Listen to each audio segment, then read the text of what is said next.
stands, and it will forever when the word has passed away. By inspiration it has been given, all its precepts I will obey. The Bible stands, so the hills may tumble, it will firmly stand. When the earth shall crumble, I will plant my feet on its firm foundation, for the Bible stands.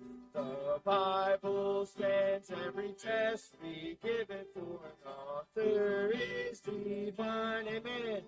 By grace alone I expect to live it, and to prove it and make it mine. The Bible stands, and the earth may tumble, and firmly stand. When the earth shall crumble, will plant my feet on its firm foundation. The Bible stands. Amen. I'm a little chippy at Brother Mike this morning because I missed 2/3 of his time at home this go around. I hate that, but Brother Mike, you are here this morning, and I want to ask you to lead us in a word of prayer as we begin.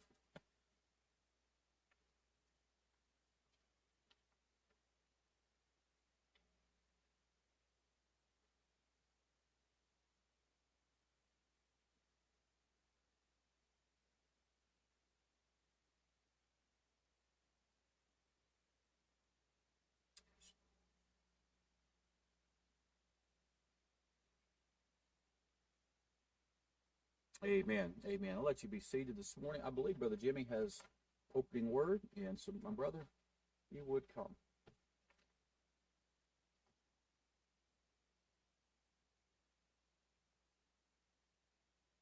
Good morning. Morning. Well, the Lord blessed me. He told the pastor that Wednesday evening I could lead the service. I guess that's what you call it. An hour notification was sufficient, but it could have been a little better, a little longer, a little quicker. Okay. But anyway, thank you, Pastor, for allowing me the opportunity to do it. I really appreciate that. This morning, get over here. I'm not gonna give you any great message. And I'm not going to give you a message this morning that'll encourage you so much that everybody puts their hand up and wants to go and join the missionary field. But I want to just read some verses to you, and you're all very familiar with them. Once I get over there. Because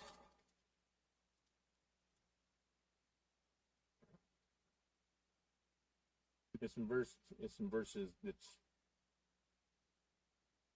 that's an inspiration to me. It's an encouragement to me. It helps me get up when I'm a little bit on the downside. If I'd read it while I'm on the upside, I'd probably calm down a little bit. But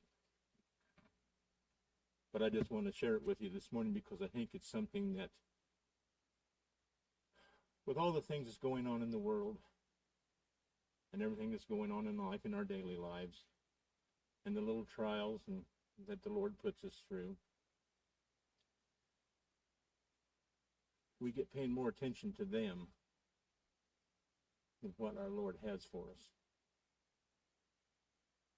And I think these are some verses that I know that I read on a pretty regular basis. And it is the 23rd Psalm. So like I said, you're familiar with it. But I looked at it a little bit different this time. The very first words out of the 23rd Psalm said, "The Lord is my shepherd." And you've got to have that. You've got to know Jesus Christ as your Savior. He can't be your shepherd if you don't know him. And you have to accept him. And you have to believe. And you have to have faith. So the Lord is my shepherd, I shall not want. He maketh me to lie down in green pastures. He leadeth me beside the still waters. He restoreth my soul. He leadeth me in paths of righteousness for his name's sake. That's my shepherd. He's my provider. green pastures, still waters, paths of righteousness, restoreth my soul. That's my provider. That's my Savior. Yea, though I walk through the valley of the shadow of death, I will fear no evil, for thou art with me. Thy rod and thy staff, they comfort me.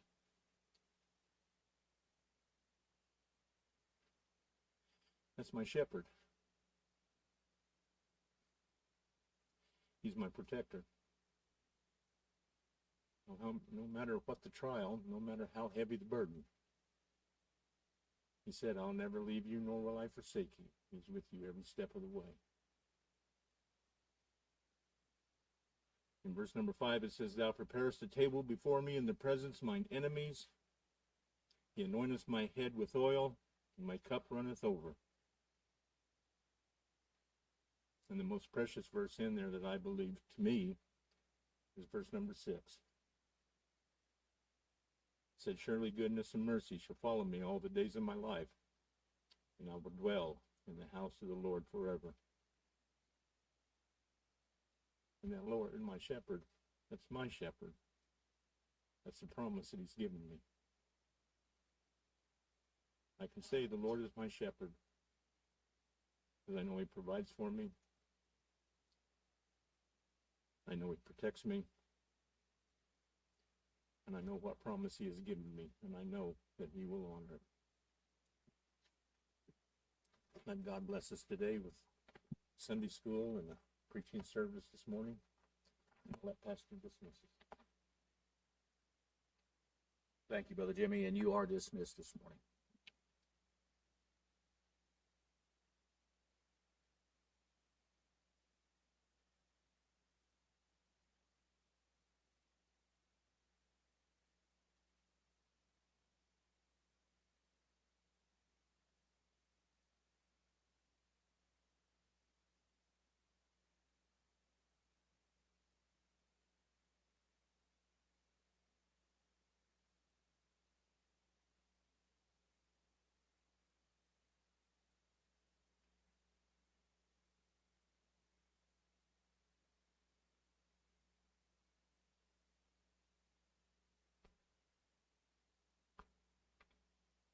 All right, everybody. Got this cataract taken off. Wasn't what I thought it was going to be. Those of you who had cataract surgery made it think like they were going to put this thing on my eye, spread my eye about this big, and put some metal object on there like a potato peeler and peel that thing off. It wasn't like that at all. In fact, I didn't even know he did it. You couldn't tell. Oh yeah, boy, can I see. I've really noticed the first couple of days you can't see much. It's just foggy and there's all kinds of junk in there and everything. And, you know, they shoot your eye full of steroids and all this stuff. And so everything's kind of blurry. Within the third morning I woke up and it was really clearing up fast. And, you know, I've got a little bruising and all that around. It's just part of it. But it went really well. And I was going to go ahead and schedule to have the other one done, but insurance is not going to allow that to happen right now. So it's not bothering me that much. So anyway, I'm glad it's over with, and I'll pretty much be able to get back to my regular schedule this coming week. Still can't do much lifting or bending over or whatever. Don't want to take any chances. I want to have to redo it. Don't like do-overs. I'm getting old enough to know don't like to do-overs. I've seen too many men go have back surgery and then jump out and, you know, try to hitch up a wagon, and next thing you know, they're down the rest of their life. You remember when I had the first Sunday school lesson, and I talked to you all about some of the things that's taking place in our universe and this dark star, this magnetic force that had moved into our solar system. And no doubt, all we have to do is look around at what's going on around our world right now, and there's a lot of strange things. Things are really getting weird. I mean, here we are in July. It's raining every 3 days or 4 days. there's volcanoes erupting. Mount Rainier, they're getting hundreds of earthquakes a day around Mount Rainier. And the scary thing about that is like 150,000 people have at some point decided it was okay to build a house inside the danger zone of Mount Rainier. You know, what we thought went on in Texas with that flood, that's going to be nothing if that thing decides to blow. And they had a underwater volcano erupt off Alaska that sent tsunamis out. There's earthquake swarms in Japan. They're everywhere. And there's a guy I follow. He's got I don't know what they call them now, Subtracks or something like that. And he's almost completely political. And he's the guy I was telling you about that made fun of Christians being antiquated, but then, you know, simple-minded, I guess. And that then he was shocked that the smartest man in the world over in South Korea is telling everybody that Jesus Christ is coming soon. They better get saved. And so it really threw him for a spin. And so he wrote a post. He wrote a post a week ago and then another one this week. He sends them out every day. An old buddy of mine that's ex-military put me onto this guy. And anyway, he started out talking about how many of you knew that there's a big rip in the sun. Sun has sunspots and things, but there's a rip has developed in the sun. I follow this geophysicist online. I know it sounds boring and weird, but it is. My wife leaves the house when I turn this guy on.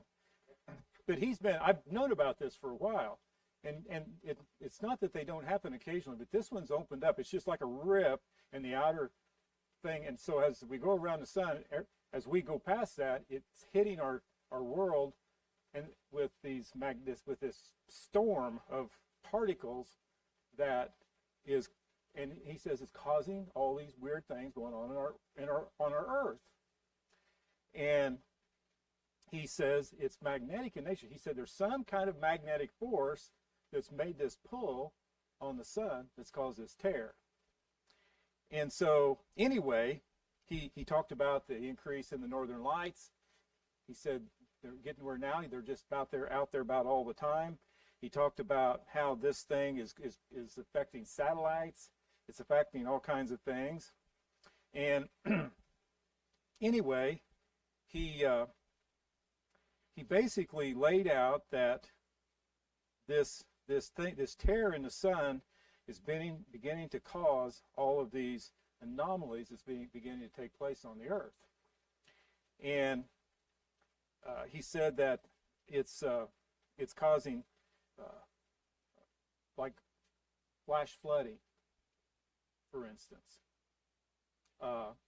He said these storms have been popping up over deserts like Texas and dumping huge amounts of rain. It's not just in America, it's happening all over the world. He says that all these things are going on. And then on top of it, I don't know if any of you were aware 6 or 7 years ago about this object that entered our solar system that looked like a cigar, and it was traveling in a very high speed in a very straight line. And when it entered our solar system, when comets hit our solar system, the sun's gravitational pull affects them, so they circle around us and go back out, then they come back. There's been two since then. One just went through our solar system just recently. They got pictures of it.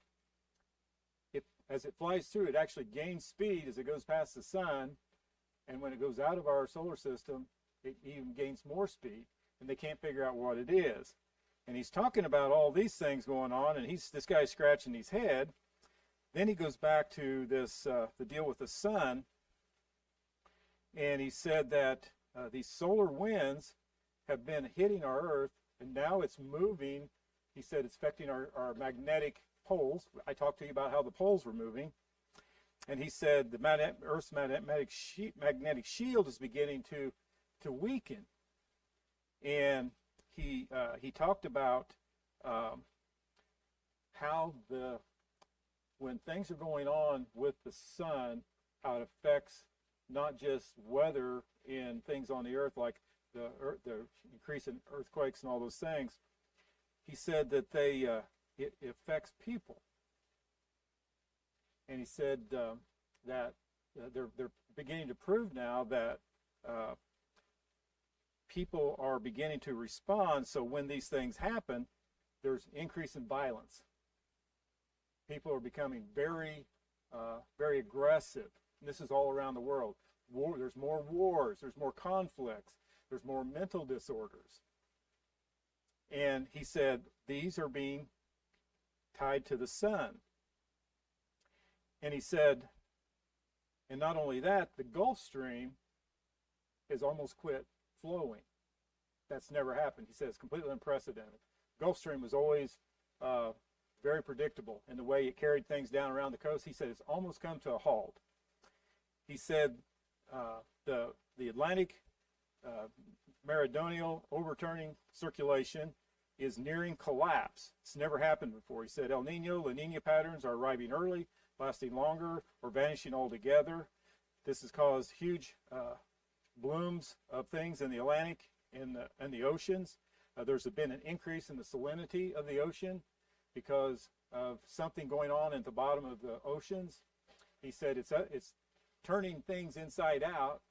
And you guys wouldn't even know this, but there's a fish in the ocean that only stays in the very deepest part of the ocean called the oarfish. And it's like 25 or 30 feet long. It's a long, very skinny looking fish. In the Eastern cultures, when one of them washes the shore, they know that there's something bad about to happen. They call them doomsday fish. These things have been washing up on shore all over Australia, Indonesia, Japan, all those areas. And he went through all this, and he said, I don't know, but I think this is an omen of things to come.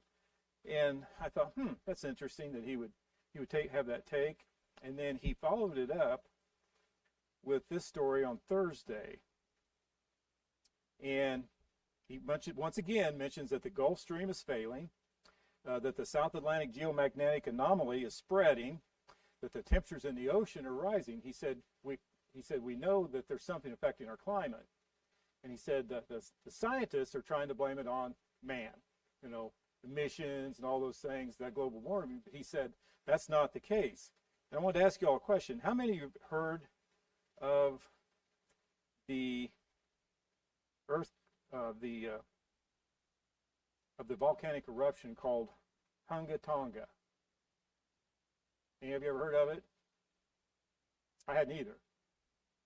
It erupted in 2022, and it was the largest recorded volcano ever to erupt. But it was during COVID. They buried it. The problem was it didn't bury a whole bunch of villages. It happened about 500 feet deep in the water. But here's what happened. When this thing blew, it blew a plume of superheated water vapor into the atmosphere that super saturated the atmosphere. And he said it's slowly spread till right now it's encompassed the entire Earth. And this is beginning leading to these rain events that's been taking place. And he said this is affecting our world from pole to pole. And he said since this thing blew, these volcanoes and everything, he said everything's heating up around the tectonic plates. And it was interesting that he started this article. He said, I guess in order to set the table for this, I'm going to use some sharp steak knives. He said, someone pointed out a Bible verse to me from Revelation 8:8. And the second angel blew his trumpet. Something like a great mountain burning with fire was thrown into a sea, and the third of the sea became blood.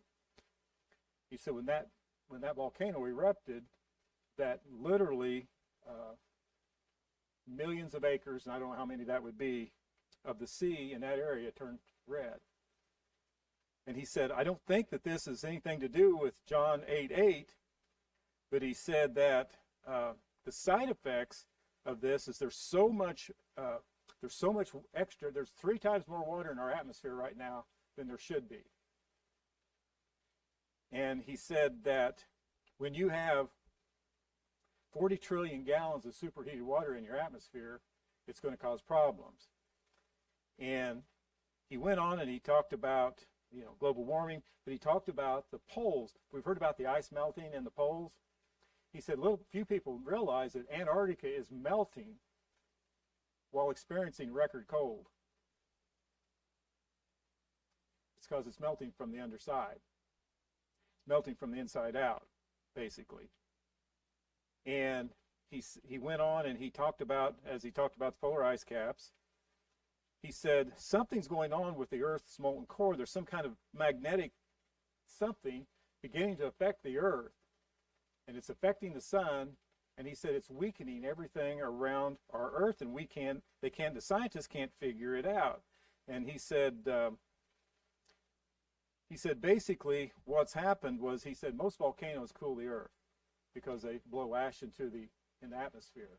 But this one didn't do that. It blew water vapor into the atmosphere. And he said, we've never seen anything like it. And he went on and he talked about now they're beginning to worry about tsunamis. They're beginning to walk. He said, the scientists are worried about the magnetic disturbances that's taken place. He said, something has broken the Earth's rule book. And they can't figure out what it is. And he said, hence, we end up with all this bizarre weather, these flash floods, all these other things that's going on. He said there's hail that's falling around the Earth that they call gorilla hail. The stones are so big. The storms are getting bigger and stronger and meaner. And he said, I can't figure out what's going on, and neither can the scientists. He said, I'll say this, climate science is a really bad joke, and he said there's a flaming mountain headed towards the Earth. Okay. His name's Jeff Childers. Very interesting. You really ought to sign up for his thing. It's very interesting. But, I've been reading this guy for a while, and he usually is poking fun at Christianity and the Bible and things like that. But something's changed it with him in the last 60 days. And I'm not sure exactly what it is, but even the lost world is beginning to recognize, what we've been studying is the signs of the times before the rapture of the church that the Bible spoke about. And I only gave that to you just to kind of pique your interest and remind you that, while we have our eyes open and we're paying attention to what's going on, we should be busy about the Lord's work, because there will be signs. So I want you to turn to two places, 1 Thessalonians chapter 5 and Luke 17. 1 Thessalonians 5 and Luke 17. We've looked at this passage in 1 Thessalonians 5 before, but I needed to set the stage because I'm going to be talking about the last. There's others I could talk about, but for time's sake, I'm going to talk to you about this last sign before the rapture of the church, and that is that of peace and safety.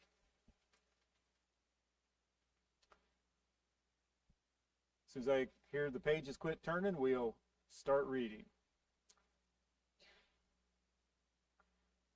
And I'm hard of hearing. So, verse 1. But of the times and the seasons, brethren, this is Paul's obviously just spoke about the rapture of the church in chapter 4. He said, but of the times and seasons, brethren, you have no need that I write unto you. For yourselves know perfectly that the day of the Lord so cometh as a thief in the night. For when they, that's lost people, he uses ye or us in one sense. Now he's pointing it to someone else. For when they shall say peace and safety, then sudden destruction cometh upon them as travail upon a woman with child, and they shall not escape. But ye, brethren, are not in darkness, that the day should overtake you as a thief. Now I want you to hold your place here. I want to turn over to Luke 17.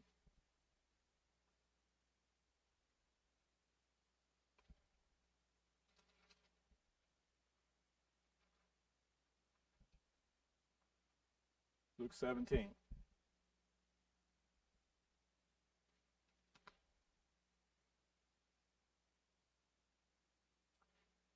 And I'm going to read to you starting in verse 22.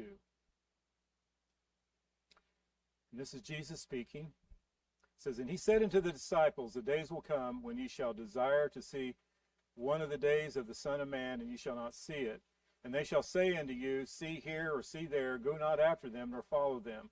For as the lightning, that lightning cometh out of one part under heaven, shineth unto the other part under heaven, so shall also the Son of Man be in his day. But first must we suffer many things, and be rejected of this generation. As it was in the days of Noah, so shall it be in the days of the Son of Man. They did eat, they drank, they married wives, they were given in marriage until the day that Noah entered into the ark, and the flood came and destroyed them all. Likewise also as it was in the days of Lot. They did eat, they drank, they bought, they sold, they planted, they builded. But the same day that Lot went out of Sodom, it rained fire and brimstone from heaven and destroyed them all. Even thus shall it be in the day when the Son of Man is revealed. In that day he which shall be upon the housetop, and his stuff in the house, let him not come down and take it away. And he that is in the field, let him likewise not return back." Remember Lot's wife. "Whosoever shall seek to save his life shall lose it. Whosoever shall lose his life shall preserve it.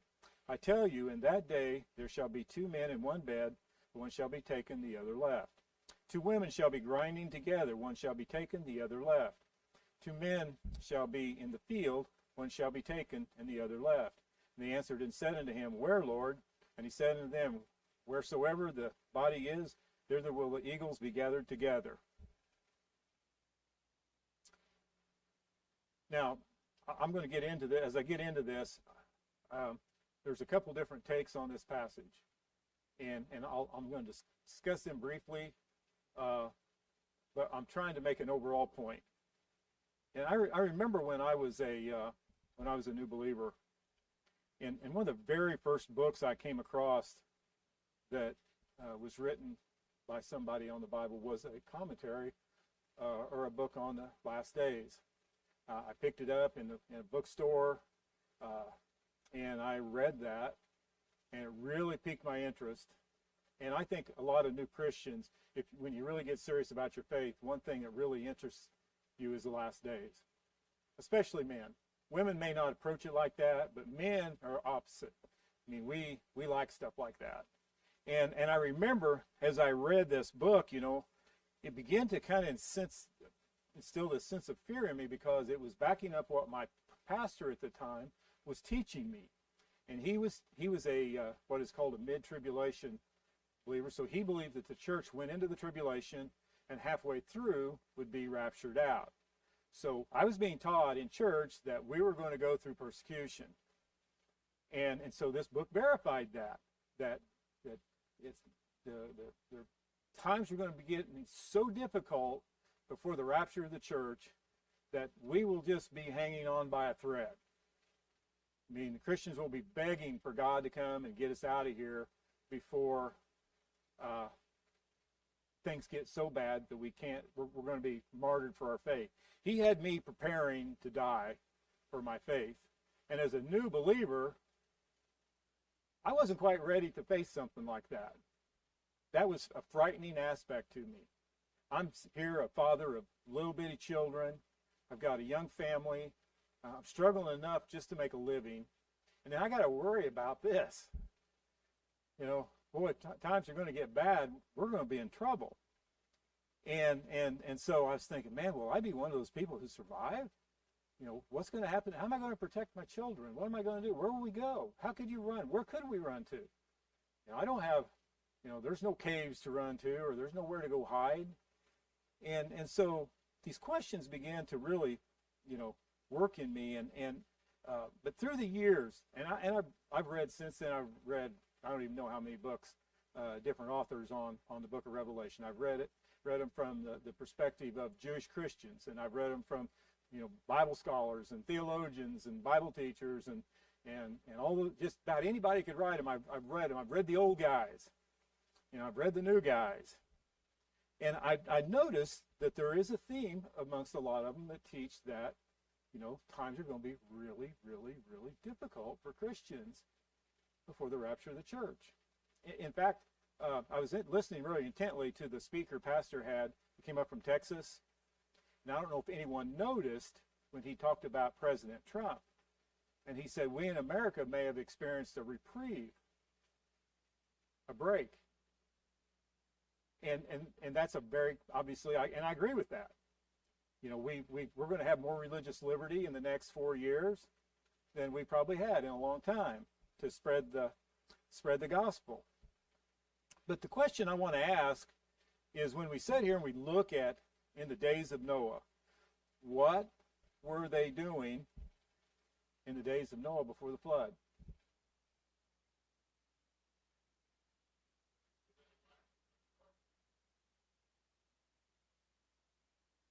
They were just living their normal life, doing what they do, right? Did they have a clue that judgment was coming?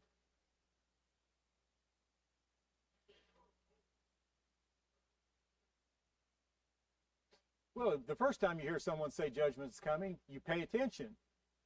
But when you've heard it for years and years and years and years, what happens to us? You know, it's that, you know, well, they cried wolf one too many times. That mindset, I mean, listen, that's just how we are. That's how we are as people. Now, I want you to think about that. While they were living their life, God had Noah gather in the animals and load up the ark. God shut the door. And what happened? The rains came. I heard a sermon one time, and this preacher, the point he was making was that I wonder what Noah and his family was thinking as the ark was completely surrounded by people pounding on the side, screaming and begging for mercy for him to open up and drop down and save them. And so they had to listen to the people slowly drowning one at a time, the thousands of people that was floating around the ark. And I thought that might be true until that storm hit Texas. Do you realize that river raised 26 feet in 45 minutes?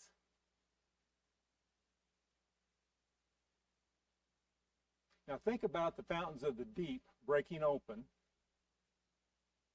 and a deluge far worse than anything that went on in Texas happening all the way around the world. I don't think there was probably anybody at the ark. They probably couldn't get there by the time it dawned on them. That's just my thinking right now. But there they were. People on a normal day, living their life, not a care in the world. Okay, and then Jesus goes on. He said, and likewise, it was in the days of Lot. And what were they doing in the days of Lot? Partying? Just like they were in the days of Noah. They were living their life just exactly the same. There was no difference. Yes?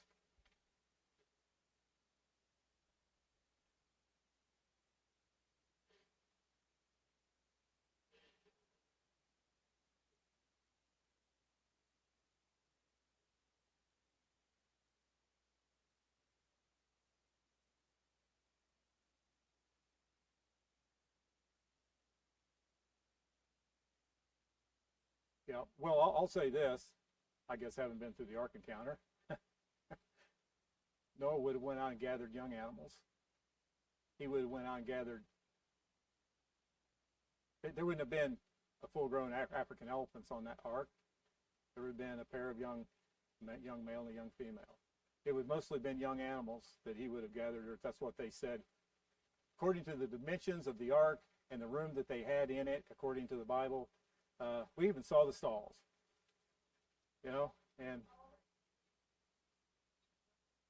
so everyone should go see it because they built it to scale. But I will say this: he could have gathered them up, and they wouldn't have had a clue. How the Lord brought them in and all that, I don't have any idea how he done it. But that's not my point. My point is that things were going good. Now I want to say this, and this is. I talked about there's two different takes on this particular passage. One group says this is speaking of the rapture of the church and the events that take place before the rapture of the church. The others say it's the events that take place prior to the second coming of Christ. Now, my thinking and reasoning as I personally read the Bible, and this is the take that I have on it, is that I don't think things are going to be very normal by the time we get to the end of the tribulation. After all the judgments have been poured up on the earth, most of the vegetation's been burnt off. There's going to be famines and pestilences and all those things going on. There's going to be very little normal on this entire earth prior to the second coming of Christ. But that said, I'm not saying that's not the case. But what I'm saying is, to me, this is also a picture of what I believe the earth is going to be like prior to the rapture of the church. I think the world's just going to be moving along at its own clip, like it always has been, and everything is going to be going good. And people aren't going to be hiding in the caves and rocks begging for things to fall on them. So anyway, you take this and then you look at 1 Thessalonians 5. It says, when they shall say peace and safety, then sudden destruction cometh upon them.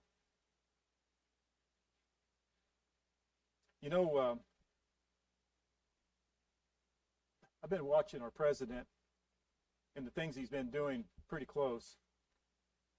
And it's not because I particularly enjoy politics, but I do pay a lot of attention to what's going on in the world. And especially in the Middle East, but everywhere, I pay attention as much as I can. And what are some of the things that he's really working for right now?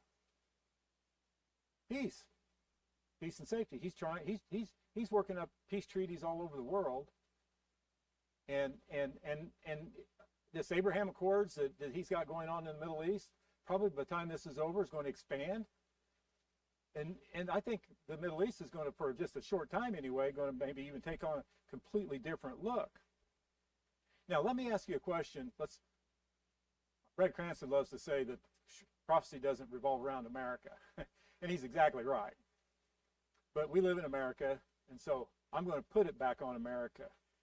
What do you believe is the biggest hindrance to the spread of the gospel in the United States?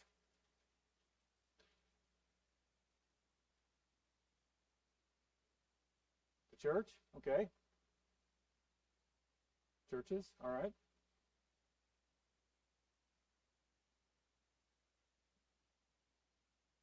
The lack of hard times. So, what's that? The government, okay. Government certainly could hinder us. Arrogance.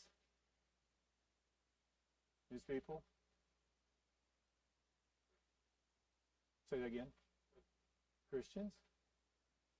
Okay, I mean all those things for certain, for sure. But it's really come to home to me just before we came to church this morning. We had to stop and fuel up. When you drive as far as we do, you can't head to church on an eighth of a tank of gas. And more than once, we've looked down at the gas gauge when we've been poking out of our drive and realized we were going to have to go get gas before we come to church. We pulled in this morning. I was fueling up.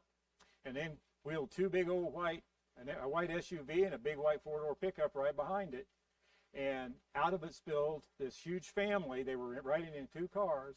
They jumped out and they were in their flip-flops and whatever. And parents, their children, their grandchildren. And they were just going out for a day of fun. You could tell they were laughing and yucking it up, and they were all heading in to get something to drink or whatever. And they were just going to have a great time today. And they probably are going to have a great time today. And I noticed that the couple of them looked over and saw me standing there with my shirt and tie on, fueling up, and they glanced and they would look away.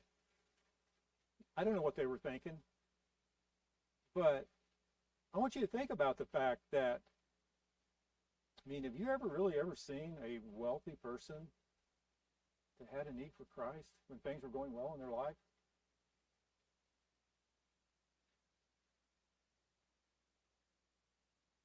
I think one of the reasons that people are so reluctant to share their faith is because they really don't think most people are interested in what they have to say, because they don't really have anything going on in their life that would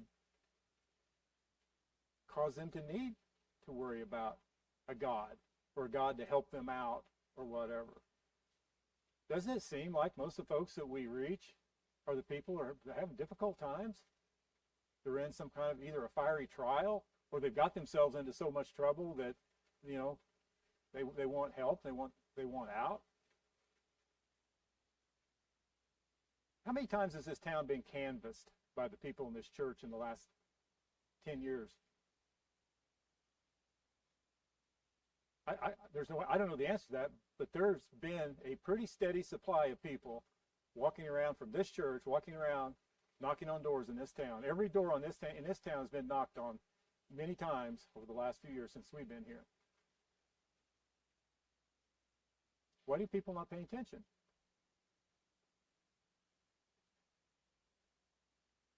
They don't think they need it. They think there's a lot of reasons there, but honestly, they don't have any reason.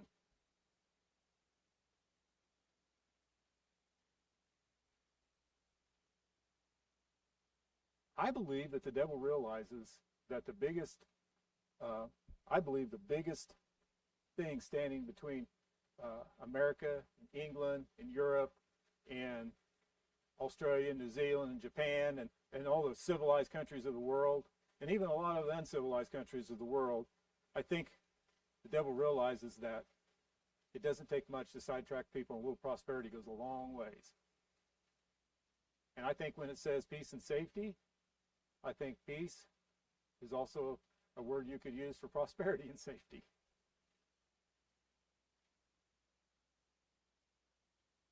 But look at where the church is growing.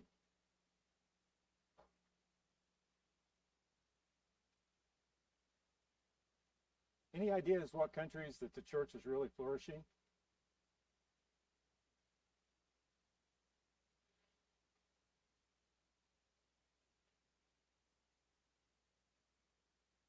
It's hard to know because, you know, like China's so closed up, and you know, Russia and some of them are so closed up you can't get in there.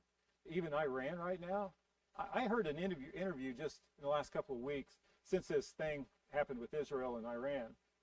And this guy had come out of Iran, and he was a Christian, and he was a saved Muslim, a former Muslim, saved, and he was.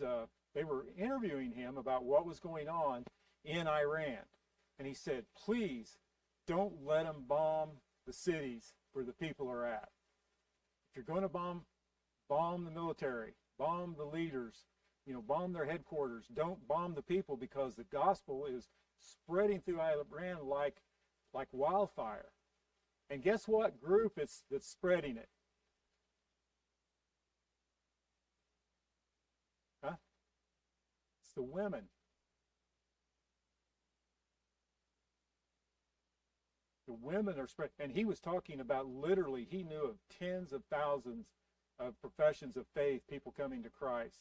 They're coming to Christ and they're hiding, and they're little church groups. They're meeting in secret and praying that something opens up so where they can have a little bit more freedom.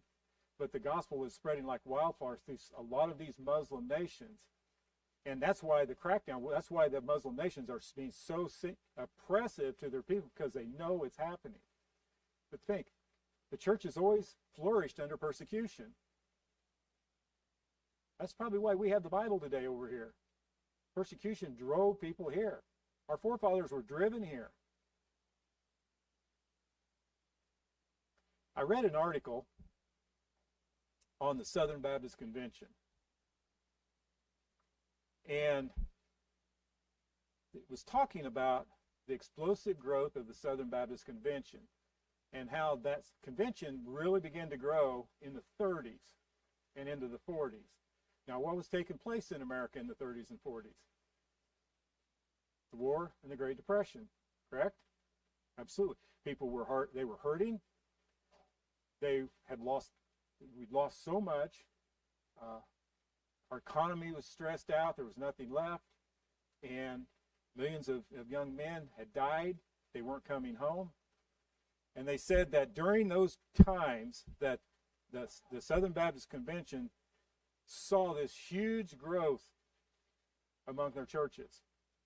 And he said, while promoting conservatism and avoiding fundamentalism, the Southern Baptist Convention saw their membership explode. Revivals then wasn't seeing one or two people come to Christ like we might see if we have a church revival here. It was seeing and witnessing dozens or hundreds of people coming to Christ. I remember listening to testimonies when I was a new Christian of saints who are gone now, but who like were saved in tent revivals. And there was tent revivals going on, and literally dozens and dozens and dozens of people were getting saved. I mean, out in the country. I mean, I think Jolene White's testimony is that she was saved in a tent revival. Her family, her dad accepted Christ, or she accepted Christ and her dad. I don't remember exactly how it goes, but that was at Midway. I mean, the only thing at Midway was a store. And I think she said like 40 or 50 people got saved during this revival. And I remember, because we went to church with some folks in Unionville that grew up, they were saved in that same revival. And so they saw this huge increase. But now fast forward, America's gotten prosperous. And according to Lifeway Research, which is the Southern Baptist big thing, they put out their Sunday school literature and all those things. The church membership right now, over 28% of Southern Baptist churches will not baptize a single person this year. 28%. In spite of the fact that, you know, they say, well, 69% of the people say they're Christians, but the reality is it's only about 45%. But they said that they're seeing their numbers decrease very rapidly right now. And so they're running away from Bible truths, and they're trying to appeal to a different crowd by doing the new thing. That's the only way they see to try to hold on. So they begin to compromise, and now I'm taken out of life. Lifeway didn't say this, but you know, their last president is planting churches all over America that is pro LGBTQ and all of those things. And so they've decided that we've got to embrace these things in order to appeal to people. Yet on the other side, the persecuted nations are growing.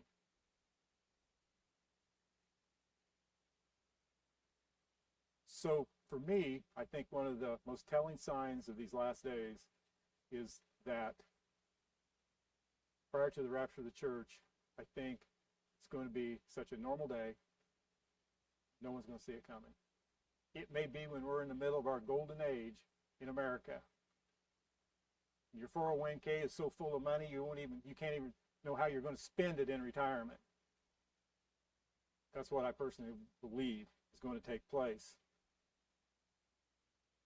But the warning signs are everywhere. They're everywhere. And I want you to turn over to let's see, Luke chapter 21. I want to talk to you about, I want to close this part on all these signs of the times with just reading this one passage to you and giving you something to think on and chew on. I'm going to start reading with verse, 20. Luke 21:20.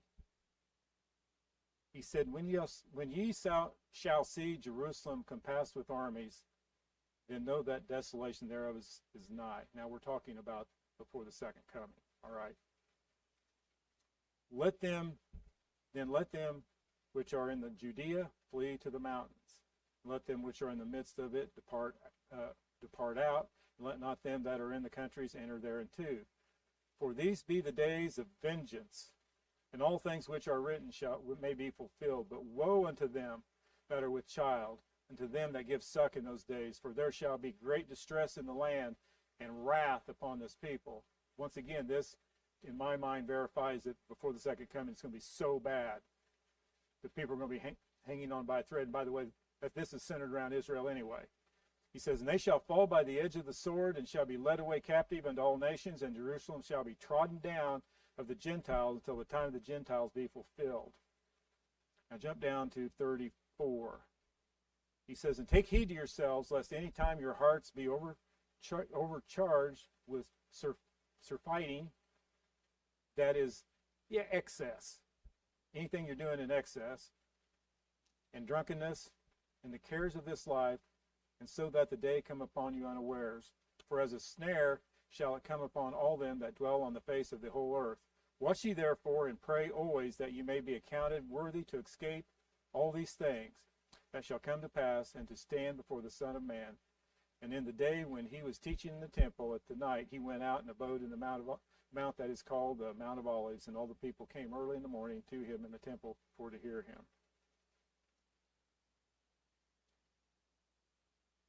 The signs are there. They're all around us. If we're watching and listening, paying attention, they're there. I pointed out at the beginning of Sunday school just the physical things we can see that the Bible's warned us about. We've looked at all these things. We've looked at apostasy, and we've looked, just think of the things, the knowledge, increase in knowledge, and just the return of Israel to the land, and all these things.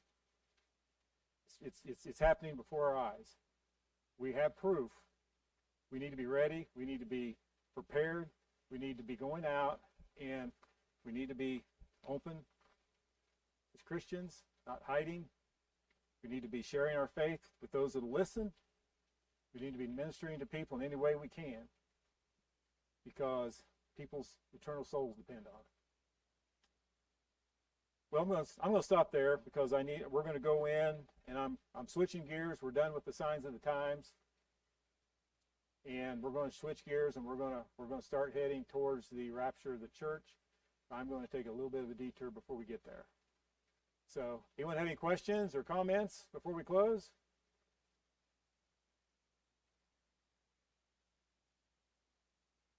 Andrew, will you close this prayer, please?